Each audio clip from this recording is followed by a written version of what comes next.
Y estamos en comunicación telefónica con Rolando Astarista, que es docente, economista, con una mirada marxista, y que, bueno, nos da esta posibilidad de poder hablar con él. Hola Rolando, ¿cómo estás? Claudio Bevilacqua te saluda, Claudio Gallo también. Bienvenido al aire del Paso Cambiado.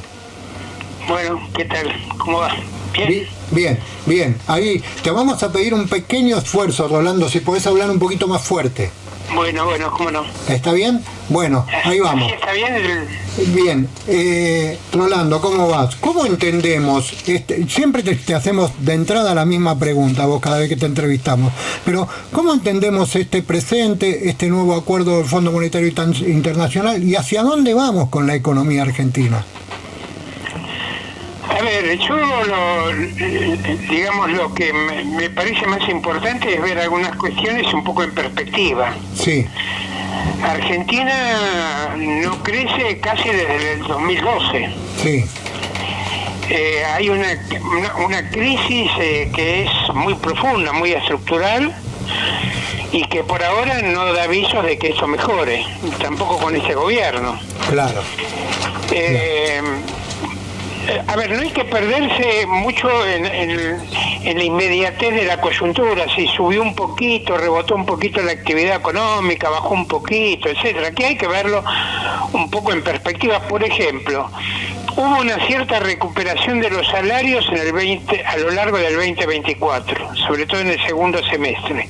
Sí. Ahora, en relación al 2012, los salarios en promedio están un 25% por debajo. Claro. En relación al 2017 están un 20% por debajo. Entonces estos son los problemas, diríamos, estructurales de fondo. El tema, lo digo desde un punto de vista, si querés, marxista, pero también esto lo puede decir un keynesiano, cualquiera.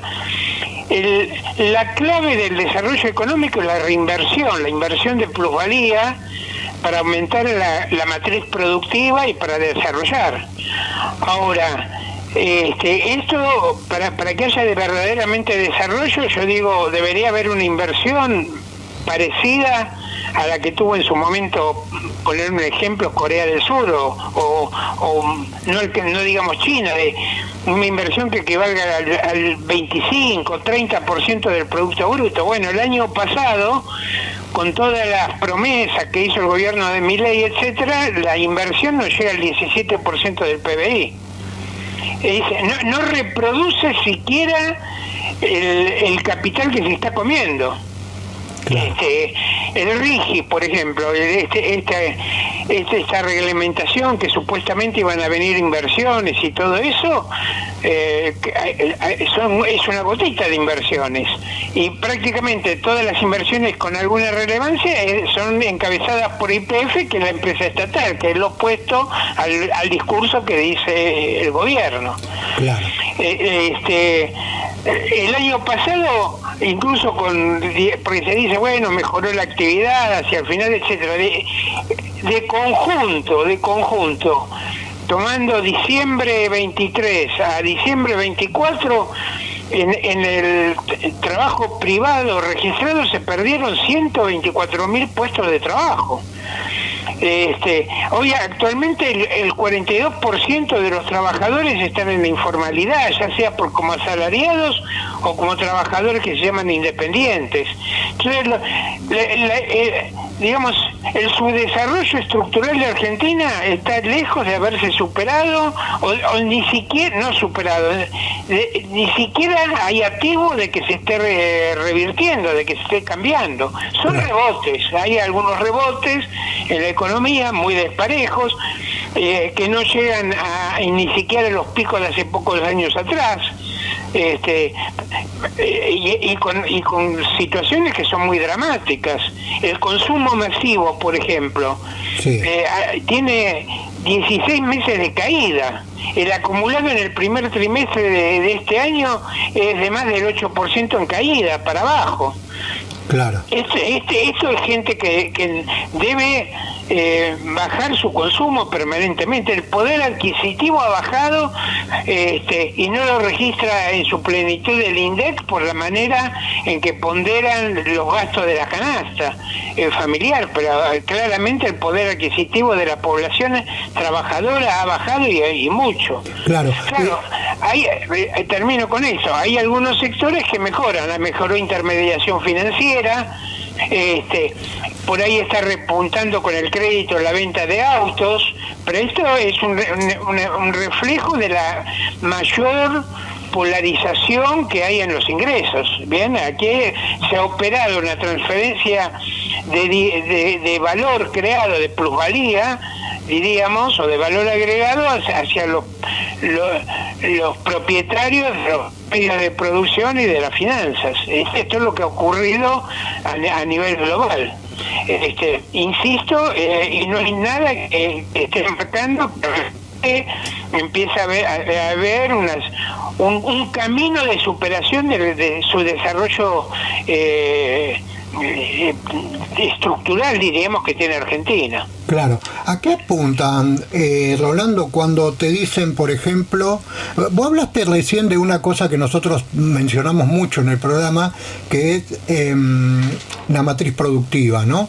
Nosotros consideramos, desde el lugar que vemos el mundo o la política, que Argentina debe imperiosamente cambiar su matriz productiva, porque, digamos, teniendo en cuenta los últimos 40 años y cómo se ha desarrollado la economía y a los resultados finales que nos atenemos por cantidad de desocupados, pobres, salarios a la baja, como vos decías recién, la gente consume menos, digamos, está más que claro que teniendo las mismas recetas no se van a resolver los problemas de la población, ni mucho menos los económicos. ¿Cómo se hace para cambiar la matriz productiva y por qué los gobiernos que vienen no apuntan a eso? Aquí el problema es un problema que, en mi opinión, supera a que haya tal o cual gobierno. Ajá. Aquí hay una salida de capitales que es estructural y desde hace muchos años. Claro. La salida de capitales, ¿qué significa? Que es valor generado que se ha generado en la Argentina y que sale del país. Sí. Incluso se puede demostrar, esto lo plantearon ya hace años un grupo de investigadores ligados al kirchnerismo o a la izquierda media progre y kirchnerista, que estaban en Banco Nación, donde ellos mostraban cómo el crecimiento de la deuda externa va de mano a mano con el crecimiento de la salida de capitales. Es decir, la deuda externa financió salida de capitales históricamente en la Argentina. Entonces, vos tenés que hoy, bueno, hace poco parece que en el Banco Central manejaban el dato que los dólares metidos en el colchón en Argentina estarían en 170 mil millones de dólares. En el exterior, a ver, porque hay una cuestión interesante. Argentina como país no es deudora internacional, es acreedora. Cuando uno ve lo que se llama la posición neta internacional del país, que está en el INDEC, se puede ver tranquilamente, que es los activos que argentinos tienen en el exterior, menos los activos que gente del exterior, extranjeros, tienen en Argentina, hay superávit para los argentinos. Es decir, son acreedores. ¿Qué es?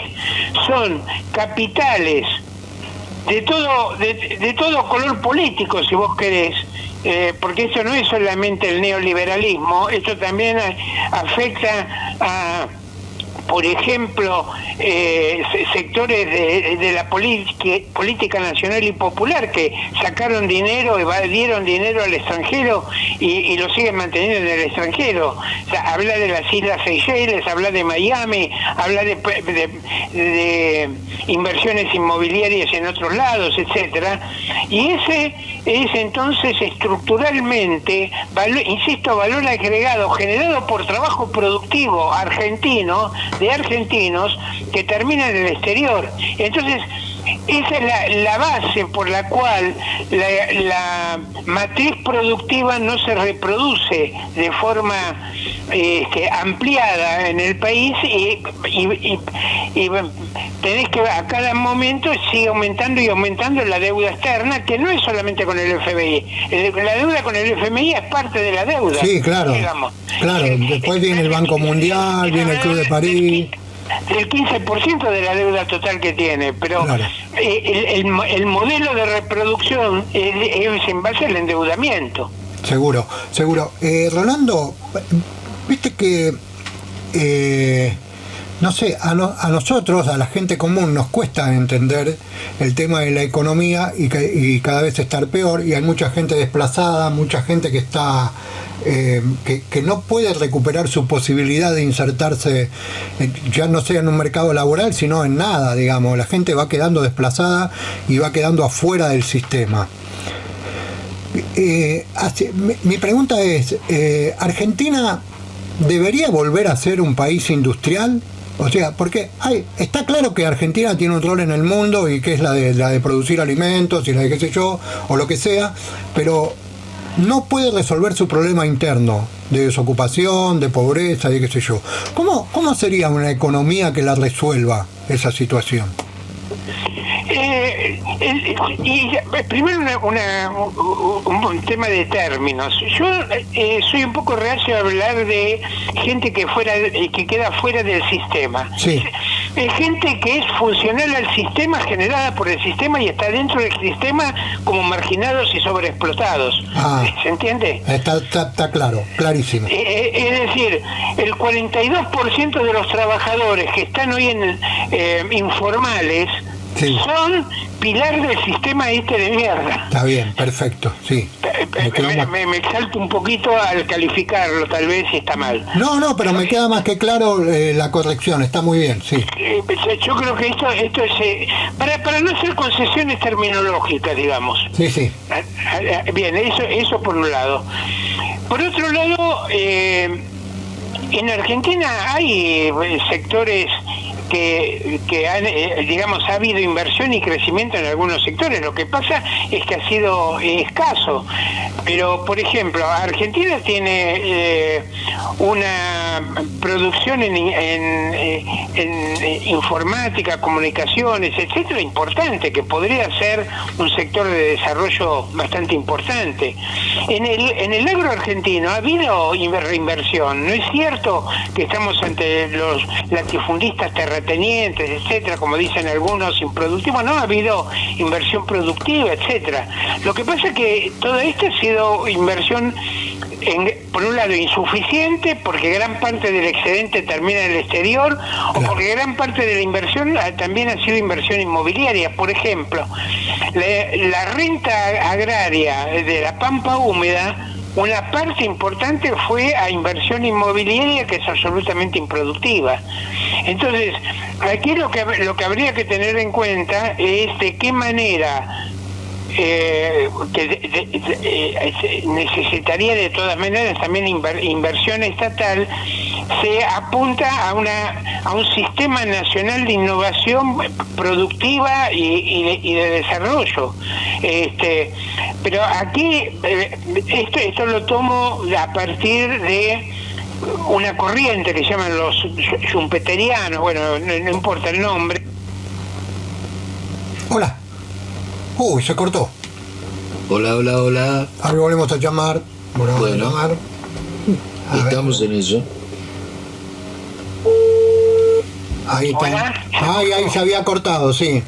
Bueno, les decía que esta gente lo que plantea es que para el desarrollo depende de que se formen sistemas nacionales de innovación donde hay una interpenetración entre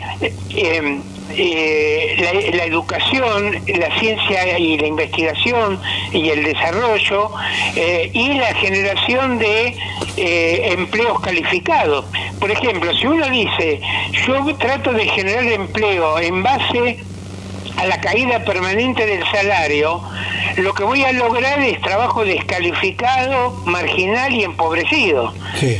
Entonces, aquí aparecen cuestiones fundamentales. Por ejemplo, lo que está haciendo el gobierno de Milei de acabar con la universidad pública y sobre todo con la UBA, parecería que es con lo que más se ha ensañado, o con el INTI, o con el INTA, con los organismos, incluso el Servicio Meteorológico Nacional quieren eliminar. Esto es bestial. Claro. Entonces, en la medida que no se apueste a inversión y desarrollo, a una educación crecientemente calificada, para lo cual hay que dedicar presupuestos, el sistema de salud, por ejemplo, está devastado. Aparte del drama humano, hay una cuestión que desde el punto de vista del desarrollo tiene que ver con la reproducción y mantenimiento de la fuerza de trabajo. Cada vez está más desgastada, cada vez está peor. La gente deja de hacer tratamientos porque no tiene elementales, porque no tiene dinero para comprarlo. Entonces, en este marco, insisto, en esto es importante, puede haber algunos rebotes. Puede haber, porque si hacemos la polémica diciendo no puede haber ningún rebote, la vamos a pifiar. Lo que no puede haber es un programa de desarrollo sostenido, que es otra cosa distinta. Claro. Hace años, en la Facultad de Económica, y todavía quedó en los nombres de las materias, se distinguía entre crecimiento y desarrollo. Un país en determinado momento puede tener crecimiento. Por ejemplo, Argentina de 1880 digamos a 1930 tuvo crecimiento, pero después de esas décadas entra en los años 30 y 40 con una estructura productiva atrasada, a pesar de haber tenido alto crecimiento. Pero no fue un crecimiento cualitativo en el sentido de desarrollar las industrias de punta, como podrían ser hoy la robotización, la informática avanzada y cosas por el estilo. No sé si se ve esto, porque muchas veces también hay un criterio propio de especuladores financieras. Yo agregué dos variables macro y en base al carry trade, que es una hipoteca espantosa, mantengo un cierto crecimiento durante un tiempo. Eso puede ocurrir y bajar un poco la desocupación y cosas por el estilo, en base a que continúe la precarización del trabajo, en base a que continúe el retroceso profundo de fuerzas productivas, en base a que aumente el endeudamiento del país permanentemente, muy por encima de lo que crece el PBI, etcétera. Claro. Rolando, hablaste también ahí de lo financiero, y algo que nos hace mucho ruido también desde hace mucho tiempo y que no entendemos por ahí cómo funciona, pero, y lo voy a decir lo más vulgar que pueda para que vos me corrijas también, es más fácil hacer plata con la plata, digamos, que invertir en un proceso donde a largo plazo, digamos, en estos tiempos la timba financiera ha proliferado muchísimo, y entonces hay sectores que se enriquecen muy rápido con plata, pero que no apuestan a un desarrollo o a una economía global dentro del país. Sí, a ver, aquí hay un cierto problema con el tema de las finanzas. A ver, todo esto del carry trade es, yo tengo dólares, los paso a pesos, sí. Los pongo a plazo fijo o con alta tasa de interés y luego vuelvo al dólar y gané en dólares, ¿bien? Todos esos manejos, etcétera, durante algún tiempo sostienen un poco el dólar, mantienen algunos sectores haciendo algunas diferencias y generalmente terminan fugándola, etcétera, etcétera. Ahora, en general, en el sistema, aquí hay una cuestión que es muy importante, en el sistema capitalista, en general el capitalismo y en cualquier otro sistema, pero estoy hablando ahora del sistema capitalista, la compra y venta de papeles, de títulos en la bolsa de valores, por ejemplo, lo que gana uno lo pierde el otro, etcétera, de conjunto no generan más valor. Entonces, cuando uno ve los rendimientos en las colocaciones financieras en Argentina, si vos querés desde 1980 a la actualidad, o de 1990 a la actualidad, la que vos quieras, cuando lo ves en el largo plazo, los rendimientos de las colocaciones financieras en Argentina fueron negativos, no fueron rendimientos positivos. A ver, te lo planteo de esta manera. Si vos en 1980 o 1975 tenías $10.000 y los invertías en Argentina, los invertías en Wall Street o en Estados Unidos, y en Argentina perdías, a lo largo de décadas, en Argentina habrías perdido y en Estados Unidos habrías ganado. ¿Esto por qué? Porque el sector financiero en sí mismo, si no hay una matriz productiva, también termina entrando en crisis. Cuando se produce una caída de la bolsa de valores y se destruyen los activos en acciones o en bonos o en cosas por el estilo, eso es un indicativo de que hay destrucción del valor agregado, porque hay crisis más profundas en el sistema productivo. Hay una implicación entre ambos. No sé si se entiende. Sí, sí. El capitalista que dice yo no invierto la plusvalía y la meto en plazos fijos, etcétera, etcétera, no reinvierte productivamente, pero como esto es generalizado, empiezan a comerse el propio capital. Es decir, y por eso terminan teniendo grandes inversiones en el extranjero y no en la Argentina. Claro. No sé si se ve. Sí, claro. Acá está conmigo Claudio Gallo, que es un integrante del programa también, y te quiere hacer algunas preguntas. Hola Rolando, ¿cómo andás? Bien. Mira, yo estaba pensando mientras te escuchaba y se me estaba ocurriendo una idea. Argentina fue junto con Brasil a la guerra contra el Paraguay hace ya muchísimos años, cuando Paraguay era un país que se estaba industrializando. En aquella época, la orden del Imperio Británico, que era el imperio que manejaba América Latina, era destruir al Paraguay, porque el Paraguay era una potencia en ciernes. A mí me da la impresión, quizás estoy completamente equivocado y estoy diciendo una locura, si es así corregime, que la orden hoy es destruir a la Argentina.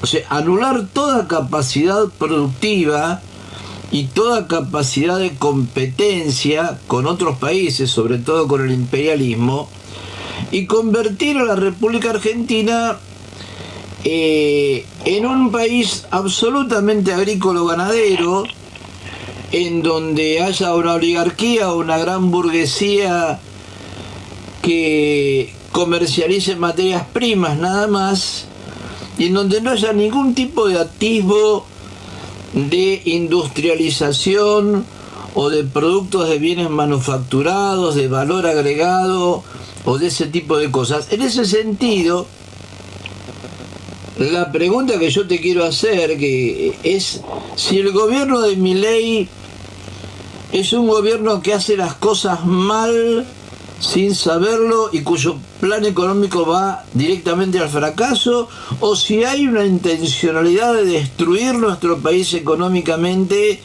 y ellos salvarse arriba de algún botecito, ¿no? ¿Vos cómo lo ves? Bueno, a ver, tu planteo es muy frecuente, yo lo veo en la izquierda muy frecuente. Yo discrepo, lamento decir que discrepo en general con toda la visión esa. Bueno. No es un problema de órdenes, de que dio tal o cual, se reunieron, etcétera, y sacaron órdenes para todo el resto del mundo, sino yo lo veo como un problema más estructural.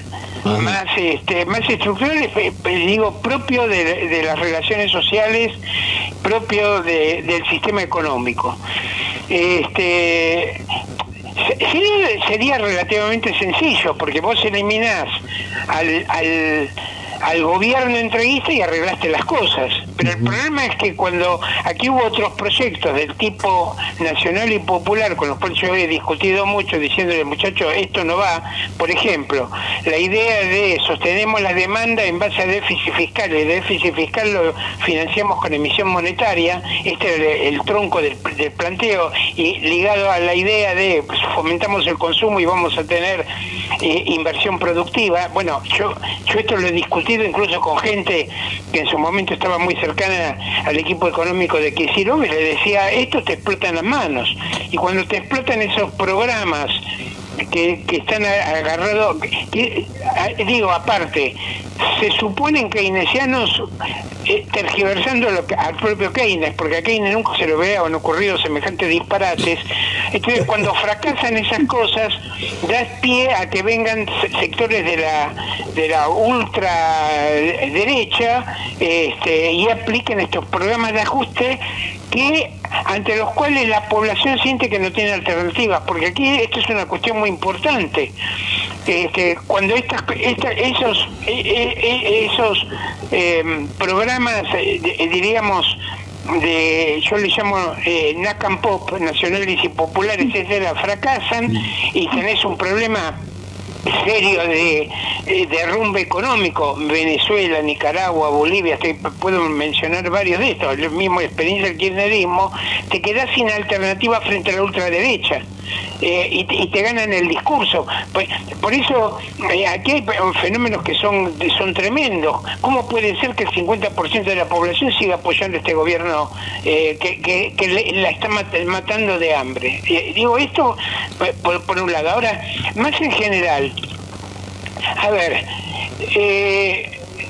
la idea de que los países de la periferia estaban destinados a producir materias primas, porque el norte les obligaba, digamos, a ponerse en esa posición, en general no se ha verificado. Digo, esta ha sido una tesis muy común en los años 1930, 1940, 1950, pero en realidad lo que hemos asistido en los últimos 50 y 60 años es un aumento de la producción de países atrasados que avanzaron en la producción industrial, se industrializaron. La idea de que todos los países atrasados estaban destinados a permanecer atrasados en el punto de vista industrialista, eso no se ha cumplido, no se ha dado. Tenemos que entenderlo de otra manera. Pongo un ejemplo que me parece muy ilustrativo. India era el epítome del subdesarrollo explotado por el imperialismo británico, ¿bien? En los años 40, 50 hay un libro de un marxista que fue muy importante, norteamericano, que se llamó Paul Baran, que dedicó un libro al tema del crecimiento del desarrollo, y su ejemplo de país semicolonial que no se podía industrializar era India. Bueno, yo hace unos años en mi blog publiqué una nota donde decía, basándome en datos de la revista The Economist, que el principal inversor en Gran Bretaña, en la industria británica, en la manufactura británica, era el grupo indio Tata. Es decir, una cosa que no nos encajaba en ninguno de los esquemas que teníamos, porque yo también compartí esos esquemas. Me acuerdo que una profesora que falleció lamentablemente, investigadora de ciencias sociales, Inés Izaguirre, me escribió diciéndome, este artículo me obliga a repensar todas las cosas. Es más complejo el tema. Claro. Es más complejo porque esto ya lo había planteado Marx, me parece, de manera brillante. Marx decía, la entrada colonialista del capital británico en India va a terminar generando un capitalismo indio, va a terminar generando un capitalismo en las periferias, y eso es lo que ha ocurrido. Lo planteo por lo siguiente: la burguesía argentina no es una burguesía sometida a dominación semicolonial, es una burguesía que tiene sus propios intereses. ¿Qué pasó? Otra vez se cortó. Ahí vamos. Algo pasa con los minutos. Se cortó No sé por qué se corta el teléfono. No, espera. A ver, hola. Hola. Ahí estamos. Sí, se corta Sí. exactamente a los mismos minutos. Vamos con 30 minutos de entrevista y se cortó 2 veces a las 15. Bueno, esto les decía que es la burguesía argentina no está sometida a una relación semicolonial. Ellos defienden sus intereses cuando apoyan el FMI. Claro. Coinciden, hay convergencia, no imposición. No sé y aquí entran incluso de la burguesía industrial. Hay discrepancias con el tipo de cambio entre los Roca y Milei, etcétera, pero hay un acuerdo muy de fondo. De la cama de CAME, de la Sociedad Rural Argentina, de la Federación Agraria Argentina, de la UIA, de la Unión Industrial Argentina, de la Bolsa de Comercio, de los bancos criollos o extranjeros. Todos coinciden, por ejemplo, en que hay que atacar al trabajo. Eso es un acuerdo que es muy general, que hay que precarizar más la fuerza de trabajo, que coinciden con el FMI, son sus intereses los que están en juego. Claro. En esto. Y en ese sentido, por lo que hemos hablado hace un rato de la salida de capitales, de la fuga de capitales, etcétera, es un desarrollo industrial esperpéntico, muy débil, sometido permanentemente a vaivenes muy grandes, muy ligado a los vaivenes del tipo de cambio, con periodos de tipo de cambio alto, que significa deterioro de los términos de intercambio, y presiones inflacionarias crecientes, y reversión a periodos de tipo de cambio bajo, donde se frenan parcialmente la inflación, pero aparecen déficits en las cuentas externas que terminan siendo irremontables y vuelven a estallar en crisis, etcétera, etcétera. Claro. Estos ciclos se pueden ver repetidos a lo largo de los últimos 60 años, si querés. Claro. Claro, no solo el regreso a la democracia, sino antes también. Sí, por supuesto. Claro. Por ejemplo, la crisis del 75 fue una crisis casi terminal de la ICI, de la industrialización por sustitución de innovaciones, de importaciones. Claro. Pero a ver, a lo que yo quiero ir es que no es un problema de la conspiración de tales o cuales, sino que está más vinculado a lo que yo llamo la lógica del capital, vinculado a la lucha de clases y a las luchas entre fracciones de clases. Fíjate lo siguiente, incluso desde el punto de vista de los planes. Milei no tiene ningún plan. Primero era la dolarización, después era el crawling peg que iban a devaluar cada una vez un 1% por mes. Ahora terminan haciendo una apertura parcial del cepo, parcial porque las empresas siguen el cepo. Van tirando cosas a diestra y siniestra al tanteo, ¿bien? Y ahora... Claro. Insisto, a donde van a atacar con todo es al movimiento obrero. Aquí Argentina ha tenido históricamente una clase obrera que opuso resistencias e importantes resistencias. Y eso ha sido un problema para la burguesía argentina histórico.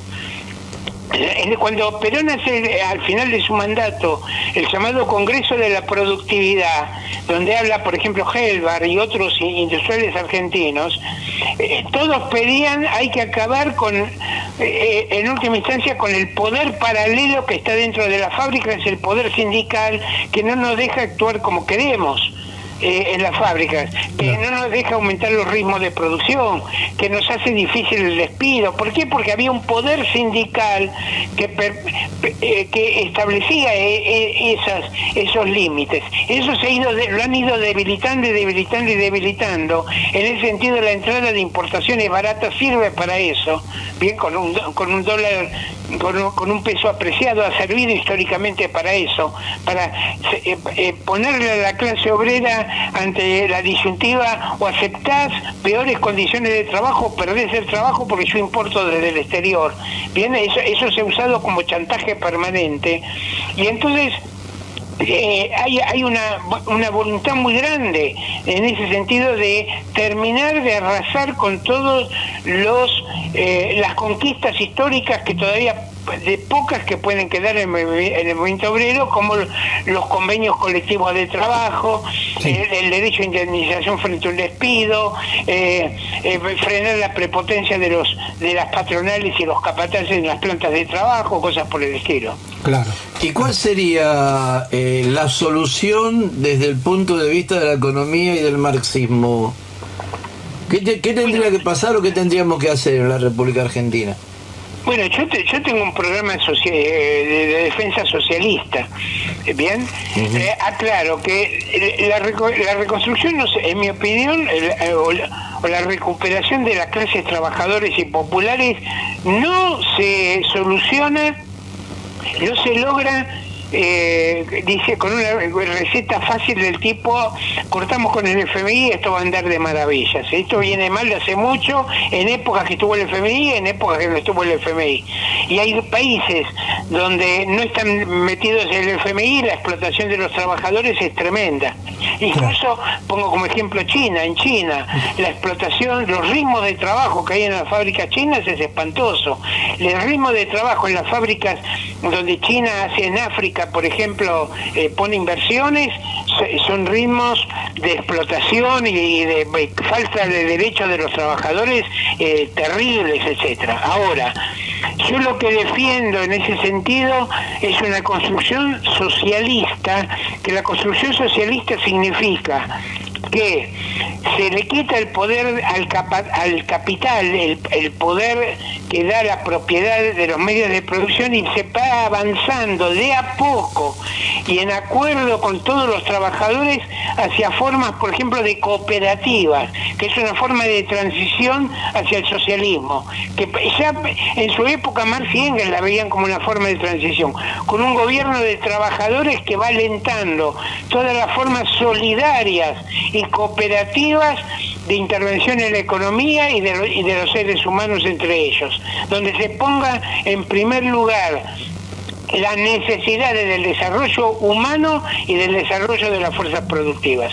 Insisto, este es una visión, un proyecto que lo defendemos muy pocos socialistas, tal vez, pero que se distingue de los regímenes burocráticos autoritarios, donde una burocracia que se termina convirtiendo en explotadora se pone por encima de la economía y basándose en la industria estatizada o nacionalizada, termina explotando a los trabajadores. Me estoy refiriendo a burocracias como fue la burocracia stalinista, maoísta, bien, o cosas por el estilo. Claro. Un proyecto de construcción socialista debe superar esos regímenes autocráticos, burocráticos, militaristas, tremendamente militaristas. Hay una idea de Marx que me parece fundamental y que la decían los trabajadores a mitad del siglo XIX y que se ha perdido, era la idea de que la liberación de los trabajadores va a ser obra de los trabajadores mismos, no puede ser delegada a burocracias, a representantes, a autócratas que se consideran por encima de los seres humanos. Claro, perfecto.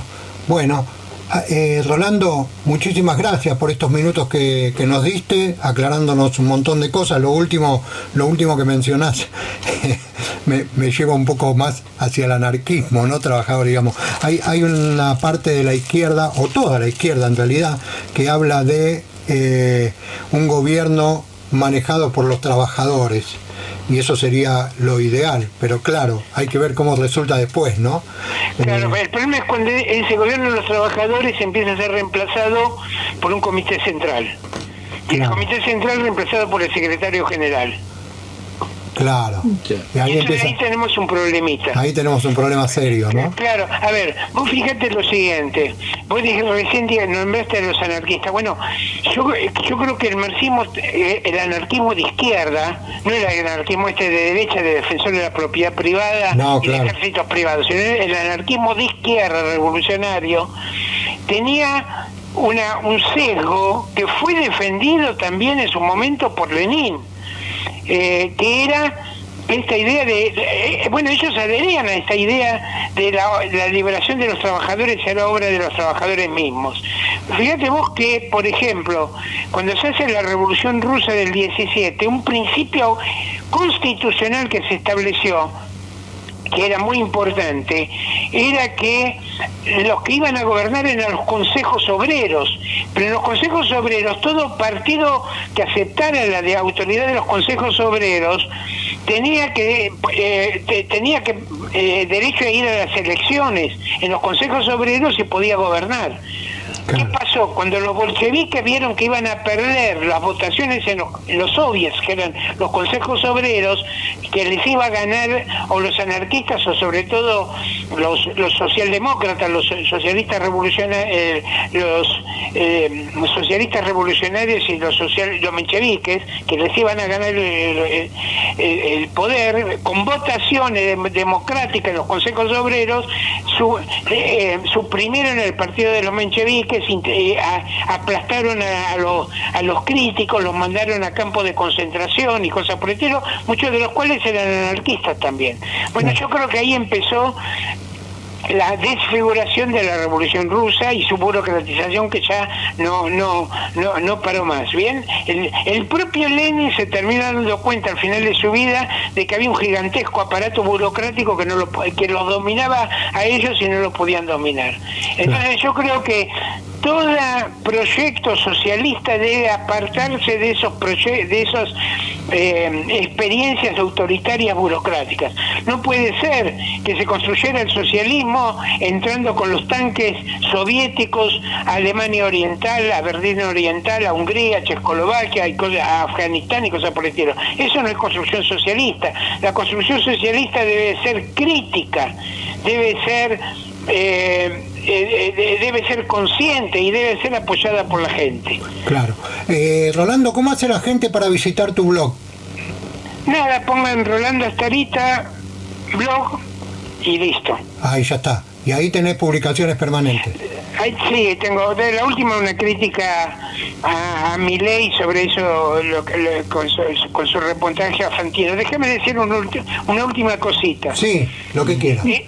Lo digo en estos días en donde se está exaltando al Papa y la figura papal, etcétera, y a la Iglesia. Sí. Una de las cosas que me parece más reaccionaria de la Iglesia es la idea de la infalibilidad papal. Sí. Es la idea de infundirle a la gente que tenemos que ser como corderos, que tenemos que tener un espíritu ovejuno. El espíritu ovejuno es un espíritu no crítico, no activo, es el que acepta órdenes de arriba. Claro. Ese mensaje me parece terrible. Claro. Es el peor mensaje que se puede dar. Sí. No sé si soy claro en esto. Está clarísimo, muy clarísimo.